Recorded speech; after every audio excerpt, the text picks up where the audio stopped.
നമ്മുടെ നാട്ടിൽ വലിയ സാംസ്കാരികമായിട്ടുള്ള അപജയം നടന്നുകൊണ്ടിരിക്കുകയാണ്. ഇപ്പം നമുക്കറിയാം, അമരം പോലെ പക്ഷേ പോലൊരു സിനിമ വന്നിട്ടുണ്ടെങ്കിൽ കേരളത്തിൽ വിജയിക്കില്ല. അതിന് പകരം ആവേശം എന്നൊക്കെ പറയുന്ന ചില ആഭാസ സിനിമകൾ നമ്മുടെ നാട്ടിൽ വിജയിക്കും. അതുപോലെ പ്രേമം എന്നൊക്കെ പറയുന്ന സിനിമകളൊക്കെ വിജയിക്കും. ഇതിനൊക്കെ പിന്നിൽ ചില തന്ത്രങ്ങളുണ്ട്, അല്ലെങ്കിൽ നമ്മുടെ ആളുകളെ സാംസ്കാരികമായി നമ്മുടെ തലമുറയെ തന്നെ പിന്നോട്ടടിപ്പിച്ചുകൊണ്ടിരിക്കുകയാണ്. ഞാൻ ഇത്രയും പറയാൻ കാര്യം, നമ്മുടെയൊക്കെ തന്നെ ഒരു ചാനൽ ചർച്ചകളിലുമൊക്കെ തന്നെ ഈ നിലവാര തകർച്ച കാണാം. ആർക്കാണ് കയ്യടി കിട്ടുന്നത്, ആർക്കാണ് ഏറ്റവും കൂടുതൽ കൂക്കുവിളി കിട്ടുന്നത്, ഇവർ രണ്ടുപേരെയും കൂട്ടിയിരുത്തി തമ്മിൽ തല്ലിക്കുകയും ചർച്ചകൾ ഗംഭീരമാക്കുകയും ചെയ്തുകൊണ്ടിരിക്കുകയാണ് നമ്മുടെ ചാനലുകൾ. അങ്ങനെ വന്നിട്ടുള്ള ഒരു പുതിയ താരമാണ് രാഹുൽ ഈശ്വർ എന്ന് വിളിക്കുന്ന ഒരാൾ. ഞാൻ നേരത്തെയും ഒരു വീഡിയോയിൽ പറഞ്ഞിട്ടുണ്ട്, പുള്ളിയുടെ പേരിൽ നിന്ന് ഏറ്റവും കുറഞ്ഞ പക്ഷം ഈശ്വർ എന്നെങ്കിലും എടുത്തു മാറ്റണമെന്ന്.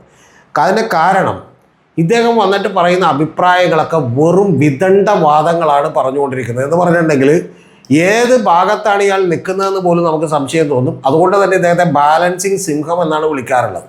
ഇദ്ദേഹം ആദ്യം ശ്രദ്ധിക്കപ്പെട്ടത് കേരളത്തിൽ ശബരിമലയിലെ സ്ത്രീ പ്രവേശനവുമായി ബന്ധപ്പെട്ട് അത് തെറ്റാണെന്ന് പറഞ്ഞുകൊണ്ടുള്ള വാദഗതിയുമായി ഇദ്ദേഹം മുന്നോട്ട് വന്നു. നമ്മുടെയൊക്കെ ദൗർഭാഗ്യത്തിന് എല്ലാ രാഷ്ട്രീയ പാർട്ടികളും അതുവരെ, അതിന് തൊട്ടുമുമ്പ് വരെ ഈ സ്ത്രീ പ്രവേശനത്തിന് അനുകൂലമായിരുന്നു. RSSും BJPയും കോൺഗ്രസും CPMും എല്ലാവരും. പക്ഷേ ജനങ്ങൾ എതിരാകുന്നു എന്ന് കണ്ടപ്പോൾ ഇവരൊക്കെ തന്നെ മറുകണ്ഠം ചാടി, ചാനലുകളൊക്കെ തന്നെ മറുകണ്ഠം ചാടി. അപ്പോൾ അന്ന് ആ സമയത്ത് ഹീറോയായി വന്ന ഒരാളാണ് രാഹുൽ ഈശ്വർ. രാഹുൽ ഈശ്വർ ആണ് ഇത് അങ്ങനെ തന്നെ സ്ത്രീകളെ കയറ്റരുത് എന്ന് പറഞ്ഞും ശബരിമലയുടെ പവിത്രത നഷ്ടപ്പെടും എന്നൊക്കെ പറഞ്ഞുമൊക്കെ വലിയ ഘോരം പ്രസംഗിച്ചത്.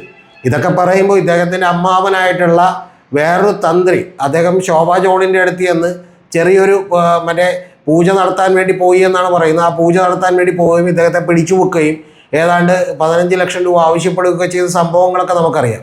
പിന്നെ ഈ രാഹുൽ ഈശ്വർ തന്നെ മറ്റേ മലയാളി ഹൗസ് എന്ന് പറയുന്ന ഏതോ ഒരു ചാനലിലെ പരിപാടി, സൂര്യ TVയിലെ പരിപാടിയിൽ വന്നിട്ട് കാണിച്ചു കൂട്ടിയ പേക്കൂത്തുകളൊക്കെ നമുക്കറിയാം. അപ്പോൾ അദ്ദേഹം ഇപ്പോൾ നമ്മുടെ പുതിയ അവതാരമായി വന്നിരിക്കുന്നത്, ആര് സ്ത്രീകളെ പീഡിപ്പിച്ചാലും അവരുടെയൊക്കെ വക്കാലത്തെടുത്തുകൊണ്ടാണ് ഇദ്ദേഹം പുറത്തേക്ക് വരുന്നത്. ഇദ്ദേഹം കുറച്ച് നാൾ ദിലീപിൻ്റെ അനുകൂലിയായിട്ട് പുറത്തു വന്നിരുന്നു. അതിനുശേഷം ഇദ്ദേഹം നമുക്കറിയാം വിജയ് ബാബു അനുകൂലിയായിട്ട് വന്നു. പിന്നെ കുറച്ച് നാൾ നമ്മുടെ ഫ്രാങ്കോ പുളക്കലിൻ്റെ അനുകൂലിയായിട്ട് വന്നു. അങ്ങനെ യഥാർത്ഥത്തിൽ എനിക്ക് ആകെ ഈ രാഹുൽ ഈശ്വറിനെ കുറിച്ച് പറയാനുള്ളത്, മെൻസ് അസോസിയേഷൻ്റെ ഒരു സെക്രട്ടറി ഉണ്ട്, എന്തോ അജയ് കുമാറോ എന്തോ വിളിക്കുന്ന ഒരു ആൾ. അപ്പോൾ അദ്ദേഹത്തെ പോലെ തന്നെ ഏതാണ്ട് ആ മെൻസ് അസോസിയേഷൻ്റെ പ്രസിഡൻ്റായി ഇരിക്കാൻ മാത്രം യോഗ്യതയുള്ള വെറും ഒരാളാണ് നമ്മുടെ രാഹുൽ ഈശ്വർ എന്ന് പറയുന്നത്. ഇപ്പോൾ ഏറ്റവും ഒടുവിൽ അദ്ദേഹം ഹണി റോസിനെതിരെയും ചില പരാമർശങ്ങളുമൊക്കെ ആയിട്ട് രംഗത്ത് വന്നിട്ടുണ്ട്. ഹണി റോസിൻ്റെ ഡ്രസ്സിങ്ങിൽ പക്വത കാണിക്കണം എന്നൊക്കെ പറഞ്ഞിട്ടുണ്ട്. ആ ഹണി റോസിൻ്റെ ഡ്രസ്സിങ് ഞാൻ നേരത്തെ ഉള്ളൊരു വീഡിയോയിൽ പറഞ്ഞിട്ടുണ്ട്, നമ്മുടെ മലയാളികളുടെ ചില സെക്ഷനിലുള്ള ദൗർബല്യങ്ങൾ ഉപയോഗപ്പെടുത്താൻ വേണ്ടിയിട്ടുള്ളതാണ് എന്നുള്ള കാര്യത്തിലൊന്നും സംശയമില്ല. പക്ഷേ ലോകം മുഴുവൻ സിനിമകളിലൊക്കെ തന്നെ അങ്ങനെ തന്നെയാണ് സിനിമാ നടിമാരൊക്കെ ഉപയോഗപ്പെടുത്തുന്നത്. അപ്പോൾ അതുകൊണ്ട് ഈ എങ്ങനെ ആയിരിക്കണം മറ്റേ സ്ത്രീകളുടെ ഡ്രസ്സിങ്, അവരെത്രത്തോളം ഇതിൽ നിയന്ത്രണം പാലിക്കണം, ഇതിൽ എന്താണ് അവർ മാർക്കിടാനൊന്നും ഈ പറയുന്ന രാഹുൽ ഈശ്വറിൻ്റെ ആയിട്ടില്ല. രാഹുൽ ഈശ്വറിന് വേണമെങ്കിൽ സ്വന്തം ഭാര്യയോടും മക്കളോടും അതുപോലെ തന്നെ അമ്മയോടും ഒക്കെ വേണമെങ്കിൽ ഇത് പറയാം എന്നുള്ളതല്ലാതെ, ഈ പറയുന്ന രാഹുൽ ഈശ്വറിനൊക്കെ ചർച്ചയ്ക്ക് വിളിക്കുന്ന ആളുകളെയാണ് മുക്കാലി കെട്ടി അടിക്കേണ്ടത്, വള്ളിച്ചൂരൽ വെച്ച് അടിക്കേണ്ടത്. കാരണം ഇന്നേ വരെ ഒരു ചർച്ച ഞാൻ കണ്ടിട്ട് അതിനകത്ത് പോലും ഒരു കൃത്യമായിട്ടുള്ള നിലവാരമുള്ള നിലപാട് പറയാൻ രാഹുൽ ഈശ്വറിനായിട്ടില്ല. പകരം രാഹുൽ ഈശ്വറിനെ ഹാഷ്മി താജ് ഇബ്രാഹിം ഒക്കെ തന്നെ ഒരു തവണ വിശേഷിപ്പിച്ചത് ബാലൻസിങ് സിംഹം എന്നാണ്. എന്ന് പറഞ്ഞാൽ അവിടെ ഇല്ല ഇവിടെ ഇല്ല എന്നുള്ളതൊക്കെയാണ് അദ്ദേഹം അഭിപ്രായം പറയുക. പക്ഷേ ഏറ്റവും ഒടുവിൽ പറഞ്ഞു വരുമ്പോൾ ഇദ്ദേഹം പീഡിപ്പിക്കപ്പെട്ടവർക്ക് വേണ്ടിയിട്ടുള്ള വക്കാലത്തായിരിക്കും എടുക്കുന്നുണ്ടാവുക എന്നുള്ള കാര്യത്തിൽ ഒരു സംശയവുമില്ല. അങ്ങനെ പീഡിപ്പിക്കപ്പെടുന്ന വക്കാലത്ത് എടുക്കുന്ന ഇയാളുടെ ഒരു പീഡകരുടെ വക്കീൽ എന്നുള്ള ഒരു പേരിലേക്ക് എടുക്കണം, അല്ലെങ്കിൽ ഏറ്റവും കുറഞ്ഞ പക്ഷം ഈശ്വരൻ എന്നുള്ള പേരെങ്കിലും സ്വന്തം പേരിൽ നിന്ന് എടുത്തു മാറ്റണം എന്നുള്ളതാണ് പറയാനുള്ളത്. കഴിഞ്ഞ ദിവസം അഡ്വക്കേറ്റ് ജയശങ്കർ അദ്ദേഹത്തെക്കുറിച്ച് രാഹുൽ ചെയ്ത്താൻ എന്നിടണം എന്ന് പറഞ്ഞിരുന്നു. ഇനി അതിട്ടാലും വലിയ കുഴപ്പമൊന്നുമില്ല. പക്ഷേ ചെകുത്താൻ എന്നൊക്കെ ഇട്ടിട്ടുണ്ടെങ്കിൽ ചിലപ്പോൾ ചെകുത്താന്മാർ ജീവിച്ചിരിക്കുന്നുണ്ടെങ്കിൽ അവർ മാനനഷ്ടത്തിന് കേസ് കൊടുക്കും. കാരണം അവർക്ക് എന്താണെങ്കിലും ഒരു നിലപാടെങ്കിലും ഉണ്ട്. അല്ലാതെ അവർ ദൈവത്തിൻ്റെ ഒപ്പം ചെകുത്താൻ്റെ ഒപ്പം എന്ന് പറഞ്ഞാൽ രണ്ട് വള്ളത്തിൽ കാലം വിട്ടുന്ന പരിപാടിയില്ല. അപ്പോൾ ഇത്തരത്തിലുള്ള ആളുകളെ ചർച്ചയ്ക്ക് വിളിക്കുകയും ഇത്തരത്തിലുള്ള വില കുറഞ്ഞ അഭിപ്രായങ്ങളെ തള്ളിക്കളയുകയും ചെയ്യണം. ഹണി റോസ് ഇപ്പോൾ ഈ പറയുന്ന രാഹുൽ ഈശ്വറിനെതിരെ രംഗത്തേക്ക് വന്നിട്ടുണ്ട്. നല്ല കാര്യമാണ്. ഹണി റോസിൻ്റെ ഡ്രസ്സിനെ മാറ്റുകയല്ല നമ്മൾ ചെയ്യേണ്ടത്. ഹണി റോസ് കാണിക്കുന്ന അഭ്യാസങ്ങളുണ്ടെങ്കിൽ ആ അഭ്യാസങ്ങളിലേക്ക് ആകൃഷ്ടരാകുന്ന തലമുറകളെ നിയന്ത്രിക്കാൻ നമുക്ക് കഴിയുകയാണ് രാഹുൽ ഈശ്വർ ചെയ്യേണ്ടത്. അതിന് കുഴപ്പം എവിടെയാണെന്ന് വെച്ചാൽ താങ്കളെ പോലെയുള്ള ഇതുപോലെയുള്ള അലവലാദികൾ ഈ കേരള സമൂഹത്തിൽ ഒരുപാടുണ്ട് എന്നുള്ളത് കൊണ്ടാണ് നമുക്കതിന് കഴിയാത്തത്.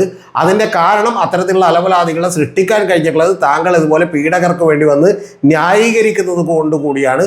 അതുകൊണ്ട് താങ്കൾ ഈ പറയുന്ന നേരത്തെ ഒരു മറുനാടൻ ഷാജൻ വീഡിയോയിൽ പറഞ്ഞ പോലെ അയ്യപ്പനും അതുപോലെ തന്നെ ഈശ്വരനും ഒക്കെ തന്നെ അപമാനമാണ്. അതുകൊണ്ട് താങ്കൾ ഇനി അവർക്ക് വേണ്ടി കൂടി ഒരു കാരണവശാലും ന്യായീകരിക്കാൻ വേണ്ടി വരരുത്. ഈ അയ്യപ്പൻ്റെ കേസിൽ, അതായത് ശബരിമലയിൽ അയ്യപ്പൻ്റെ വിഗ്രഹത്തിനെ കുറിച്ച് പോലും മോശമായി പ്രതികരിച്ചിട്ടുള്ള ഒരാളാണ് രാഹുൽ ഈശ്വർ. അദ്ദേഹം പറയുന്നത് സ്ത്രീകളെ കണ്ടാൽ തന്നെ നൈഷ്ഠിക ബ്രഹ്മചാരിയായിട്ടുള്ള അയ്യപ്പൻ്റെ ബ്രഹ്മചാരിത്വം പോകുമെന്നാണ് പറഞ്ഞിട്ടുള്ളത്. എന്തൊരു അസംബന്ധമാണ് എന്നുള്ളത് നിങ്ങൾ മനസ്സിലാക്കണം. വളരെ കുറച്ച് ആളുകൾ ഇതിനകത്തൊക്കെ പ്രതികരിക്കാനുള്ളൂ. ബാക്കിയുള്ളവരൊക്കെ ഇയാളെ നിഷ്കരണം തള്ളിക്കളയുന്നതായതുകൊണ്ട് താങ്കൾക്ക് വലിയ സപ്പോർട്ട് ഉണ്ടെന്ന് താങ്കൾ വിചാരിച്ച് കളയരുത്. ഈ സപ്പോർട്ട് ഉണ്ടെന്ന് വിചാരിച്ചുകൊണ്ട് തന്നെയാണ് നമ്മുടെ ചാനലുകളൊക്കെ ഈ ആളെ ചർച്ചയ്ക്ക് വിളിക്കുന്നത് പോലും. അതുകൊണ്ട് ഇയാൾ വെറും മ്ലേച്ഛനായിട്ടുള്ള ഒരു മനുഷ്യനാണ്.